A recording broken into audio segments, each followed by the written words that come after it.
Okay, welcome back. This is Mr. Henry Clement.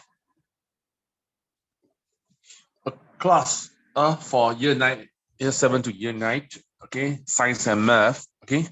You can always use this class as a preview for your school course, or you can still using this as a tuition. No matter what, I hope that you can learn well and score better. This is Mr. Henry Clement, okay. Other more information, you can always look for different colorful notes, some topic, some exercise, some notes, some topical question will be there. You can have a look there, different colorful note. So today we are talking about rocks. Relief on the rocky planet that spins on its axis once a day and move in an orbit around the star, the sun, at 29 kilometers per second. How did the star, the Earth, and its movement come about? Scientists believe that it began with a big explosion, which is called a Big Bang. Okay, so you can have a look and read the details out. Okay.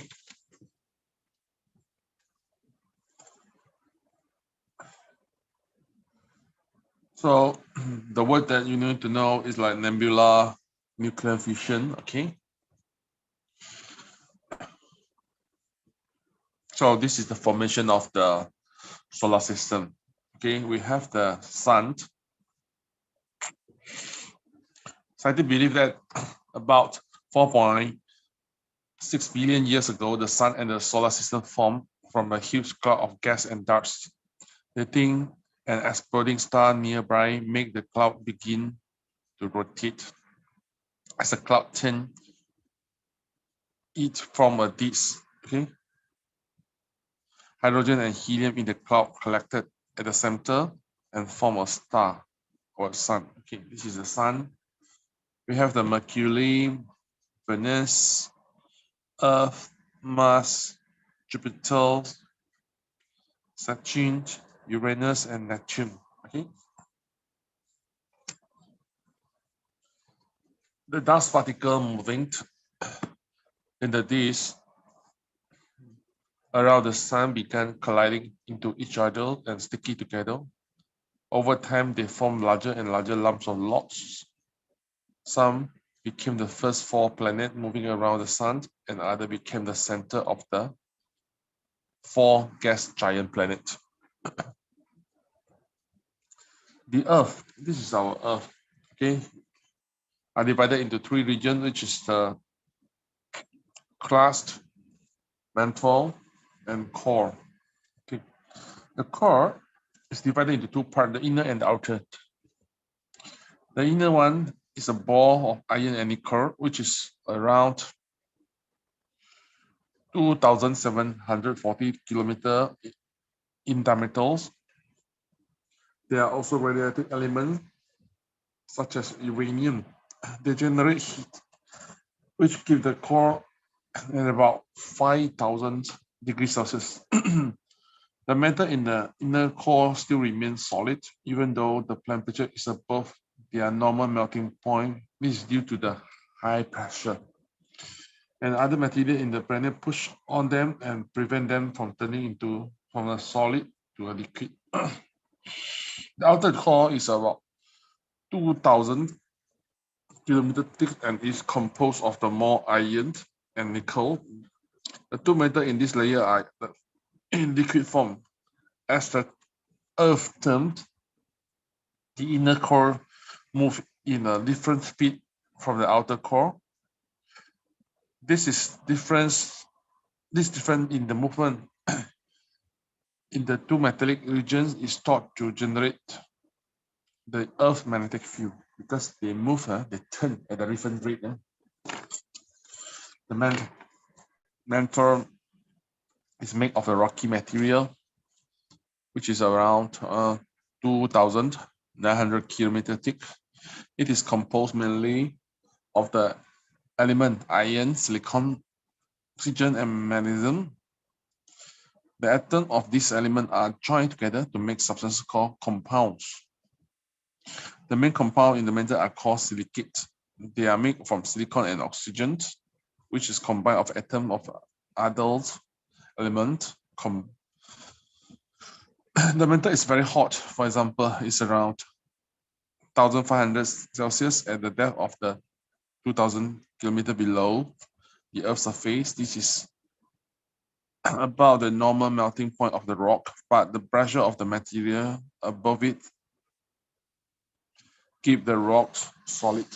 The upper metal near the crust is colder and is under less pressure. This allows the rocky material to behave like a very thick liquid and it flow. A little like toothpaste does when you squeeze the chip gently. The crust. The earth crust is made from much cooler rock than the mantle. Although the rock from the surface can feel cool and cold, minor and cover can feel an increase in temperature if they go down the earth crust. Can go down the earth crust, okay. The rock cycle. How do the rock and the crust come from? How do the different types from? This question puzzled scientists for a long time, but as they look at the different types of rock and where they are found, they begin to build out an answer, which is best known as the diagram called rock cycle. Okay, what is a rock cycle? Okay. Start with this one. Okay. The magma, okay, is a molten rock that is made from some of the rock in the lower crust and the upper mantle. Moving, the magma become extrusive engineered rocks. Igneous rock. This is the rock escape from the Earth's surface through a volcano. Some examples are basalt. Another one is become the intrusive igneous rocks, okay, which become a granite. And then you will learn that the slow uplift of the rock occur to bring them to the surface. After this, weathering and erosion will happen here. The arrow sloping down the mountainside and then went into the sea and deposited as a sediment here, layer and layer. The rock coming from the seabed through the crust, so the sediment become buried and the piece of rock cement together. They form sedimentary rocks such as sandstone and mudstone here. The short, this one, okay, downward one, arrow, shows that the sedimentary can be very deep where they are stretched and heated. This process leads to formation of the metamorphic rock such as slate. Okay, other will come out again, slow uplift to surface. Our arrow shows sedimentary rock and from material show that this one both can be outlifted to the surface like igneous rock. Okay, and then these the metamorphic rock can be melted also to form a magma again. Okay, so this is the whole cycle of the rock cycle. Okay, type of rock, igneous rock, also called fire rock, they're formed from magma. These are two kinds, extrusive and intrusive. The basalt and the granite. The crystal in the basalt are almost too small to be seen, but the crystal from the different mineral in the granite can be clearly seen.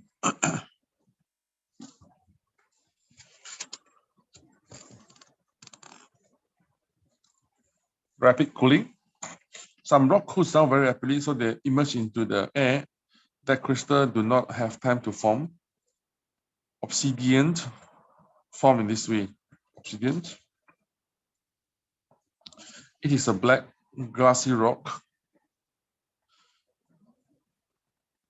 Pumice formed from a frothy lava. The floor is full of bubble. You can see the bubble made from the gases formed in the hot rock. When the hot rock cools, the gas escape it turns into the very porous rock. It contains so many air space that it can be float.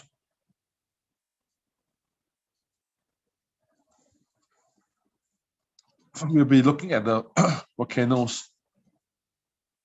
This is the first rock that to be identified as igneous rock, where those were formed from the volcanic eruption. This has been taking place since the Earth's first form and continue at today. Okay, there are two kinds of volcano. The first type builds up the pressure and then erupt into the huge explosion, sending the rock and dust high into the atmosphere. These volcano form cones are known as andesitic volcano after the Andes mountain in the South American, where they were first identified. When the lava cools on the side of the volcano like this, it forms a rock called andesite.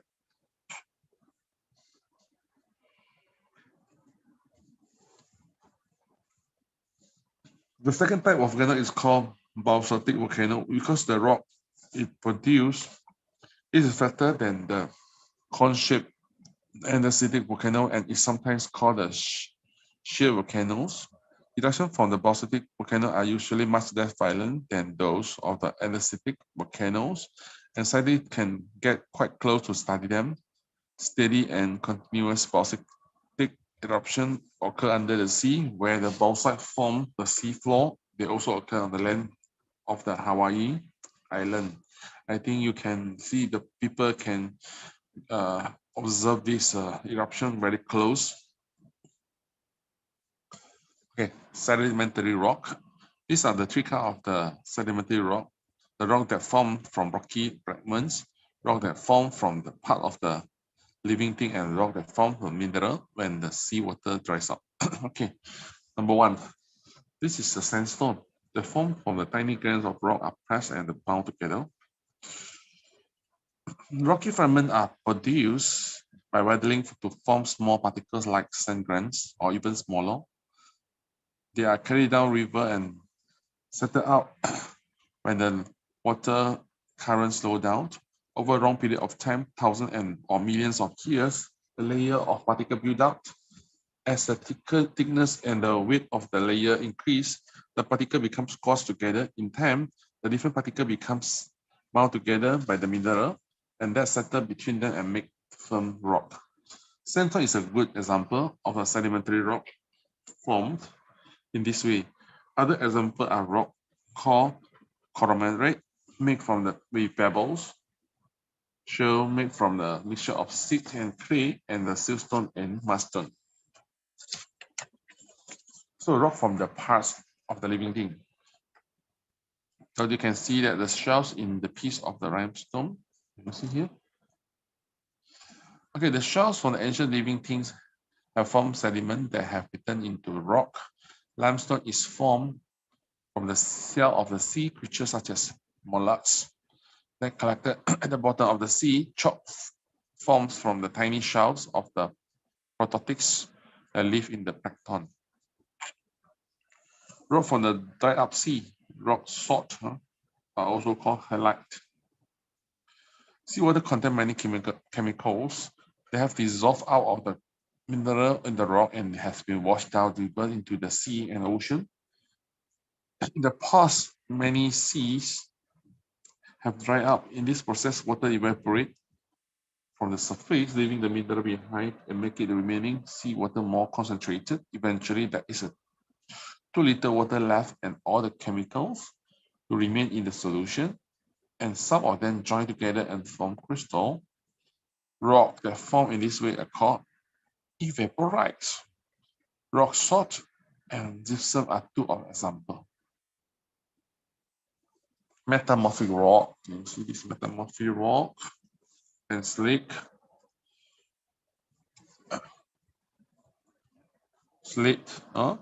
Metamorphic rock are formed from igneous and sedimentary rock that have been heated and squashed into the earth crust. The rise of temperature and pressure cause the rock to change their form or metamorphose.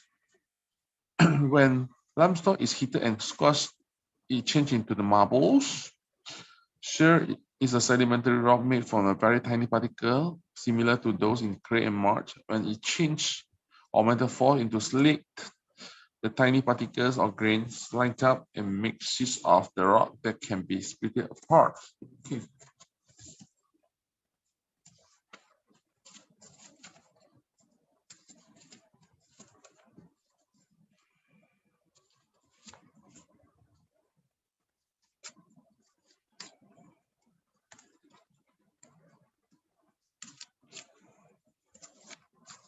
Okay, you can use the use of the igneous rocks there in the Tyrol, Cathedral, Cornwall. Okay, minerals, metamorphic rock, the use of sedimentary rock, marble, metamorphic rock, this sedimentary rock called Milestone Grit.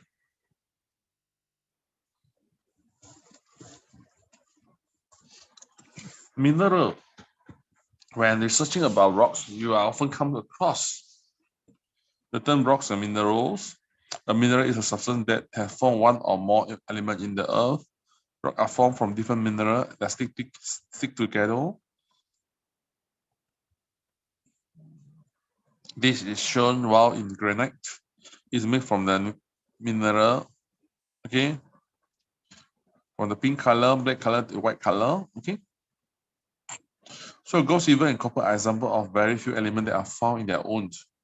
Most other elements are compounds made from the element and another element joined together, okay.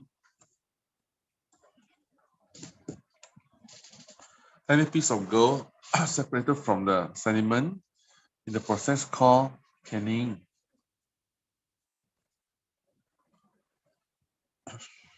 The water is swirled around in the pan to remove the sediment and leave the gold behind.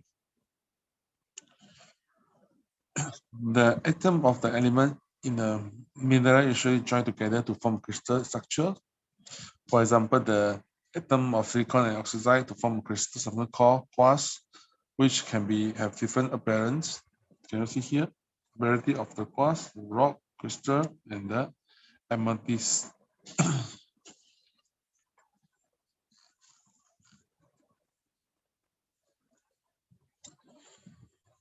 This mineral can be recognized by observing the crystal shape, color, and hardness, luster, and the color of the streak. It will become rubbed across the rough white porcelain surface.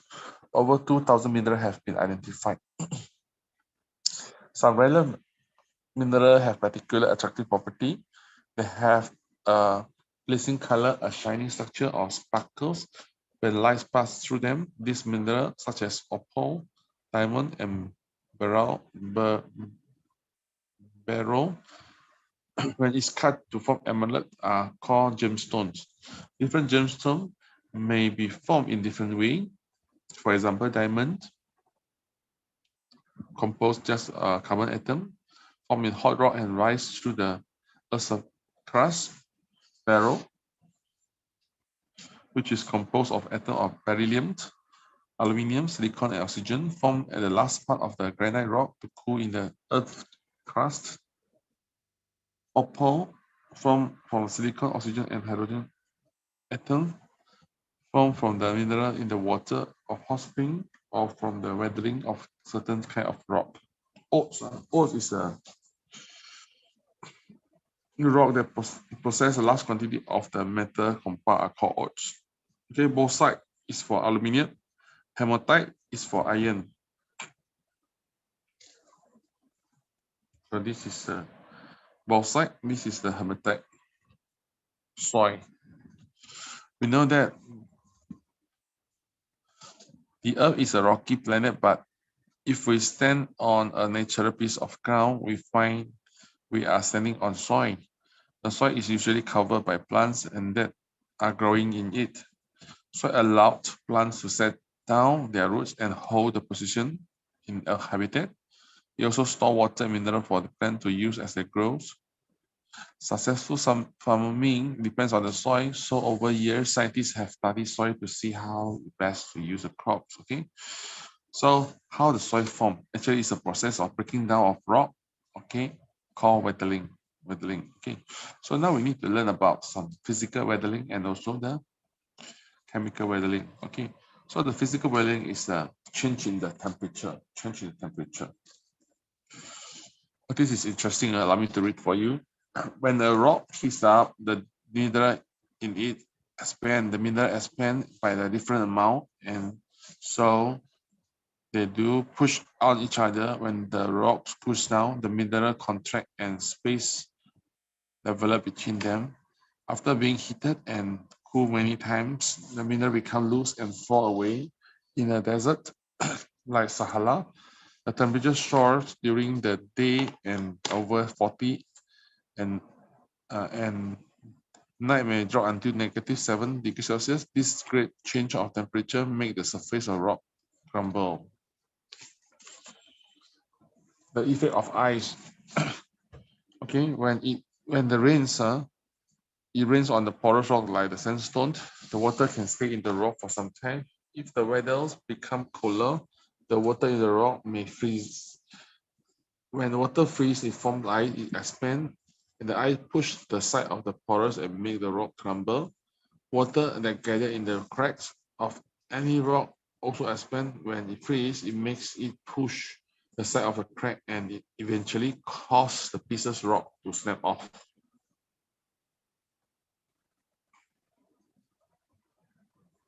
Abrasion. When the rock rub together, when pebbles are carried in a fast-flowing river, for example, are thrown together in a high tide on the beach or in the storm, glaciers slowly move down the mountain, carry boulders that rub on the rock in the valley floor. Okay, so all these sand grain and fragment of rock, when they are blown in the wind, okay, in the sandstorm, for example, they rub in the surface and become smaller. Okay, the effect of the plant, can you see the plant also, the root will try to go into the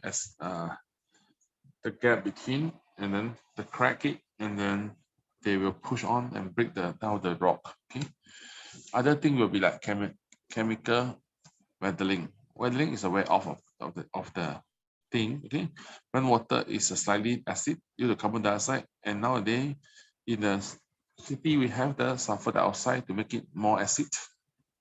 Hot and wet weather condition speed up the chemical reactions such as those to break down the rocks. Similar in the place with hot, wet weather conditions such as rainforest region, the rock breaks down more quickly than the place with a cold, dry climate, such as interior of the Arctic continent. Okay, so the rocky fragments carried down the river Niles have settled out and form a delta where the river meets the Mediterranean Sea, a rich soil have formed, which have been found for over 5,000 years. Okay, so we need to learn about this one. Okay, the soil layer. The soil layer. The first layer is a humus, then we have topsoil, subsoil, lumps of bedrock, and then bedrock. Okay. So we can observe this one by using this apparatus, the separator of the humus from the rocky component of the soil. Okay, so the part of the soil. There are two parts of the soil, the humus and the rock fragments. There are four size group of the rocky fragment. They are small stone over 2 mm across, sand from 0.05 to 2 mm, silt from 0.02 to 0.05, clay under 0.02. The clay is very fine, you see. The amount of the different rocky fragment in the soil can separate by mixing out the sample of the soil with water in a tall, clear container. Let it settle and then measure the depth of each other layer. In the stirring process, a humus separated from the rocky component and flow onto the surface of the water. The property of the soil texture. The soil texture is a description on how the soil feels when you rub it between your finger and thumb. Sandy soil feels gritty, silty soil feels sticky, and clay soil feels sticky and cannot be squeezed as well as other soils. Drainage of water holding. The pressure of the water through the soil is called drainage. The drainage of soil can be compared in the following way. Dry sample of the same amount of each soil are set up in the apparatus shows PT1. Water that drain off the soil, this is soil. Same amount of water is poured onto the each soil sample, and the water is allowed to drain for the same amount of time. At the end of the time, the volume of the water of each measuring cylinder is recorded to compare drainage. This investigation can also be used to compare the amount of water that each soil held back. How much water that the soil can keep. You give an indication that each soil's water holding capacity. To find the volume of the water held back, the volume of the drained water is subtracted from the volume that have first added into the soil. Air in the soil. The spaces between the soil particles contain air. This allows the plant roots and the soil organism to respire. This water drained through a soil, it flows through the air. When water drains through a soil, it flows through in the air in the space. If the air spaces are made to fill with water, the amount of the air space in a soil can be found. The following investigation show that how it can be done. Fill with water in this level. Okay. New level after water has displaced the air from the soil, then the water going into the soil. The soil is added to the measuring cylinder until 50 cm have been added. Water is poured in on the top of the soil until the level of water reaches 100 cm cube. Mark on the scale. The soil is then stirred up to have the water enter into the air spaces. Stirring should continue until no more bubble of the air formed from the soil. When this happens, the water level should have fallen and is in new positions noted on the scale. The volume of the water now is the soil is found subtracting by the second water level on the first. Okay.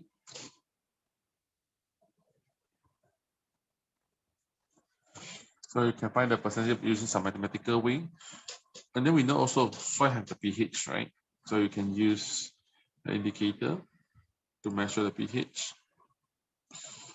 Type of soil. We have seen that weather also develop affect the way of the soil develop. Okay.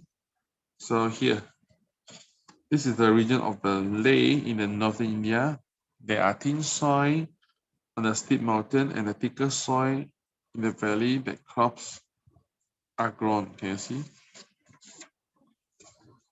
Soil have been a low pH, which are acidic, and they form the granite and have a higher acidity, which is alkaline, if they form the limestone. So there are other factors that affect the pH of the soil too. In place with a heavy rainfall, the water may wash alkaline substance out of the soil and make it more acidic. Sandy soil drain well, and as the draining water takes alkaline substances from them, they become acidic. Clay soil drain poorly, so alkaline substances remain in them and make the soil alkaline. Most plants are adapted to grow in the neutral soil and slightly acidic soil in the pH 6, but some thrive in soil and they are more acidic. Example of plants that grow well in the acidic soil are rhododendrons, rhubarb, pines, ferns. Example of plants that grow well in alkaline soil are oregano, asparagus, beech, lilac, and sagebrush. A cross in the loam. A soil of large amount of sand is simply called a sandy soil. One with a large amount of silt is a silty soil, and a soil contain a large amount of clay is a clay soil. However, if a soil made of 40% sand, 40% silt, and 20% clay is called a loam. A loam is contain a large amount of humus, and this binds the fragments together to make a soil clumps. As the clumps are larger than the rocky fragments, they have larger air space between them, and this helps them, the plant's roots, to respect and to grow down under the soil. Through the soil, the humus soak up some of the water like a sponge and holds it there. It dissolves mineral and for the plant's roots and take up. The mixture of the sand and clay means that the soil has a quite good drainage due to the sand, which is essential in the wet weather, but also can hold some water due to the feature to the clay, which is useful when they are rittering. This feature makes the soil ideal for seedling to grow and for the crop plant to produce high yield of food. A loam is a soil that farmer and gardener aim to cultivate. They do this by adding extra sand, clay, and silt, humus to the soil until each is present in its correct percentage and the pH at the correct value for the plants they wish to grow. Okay, so today is a long class, okay? So we have learned from the earth until the soil, okay, and the rock cycle. So I hope that you enjoy this previewing of your books, and hope to see you later in the mathematics class. Don't forget to help us to subscribe, to share, so that I can do it more conveniently. Thank you. Bye.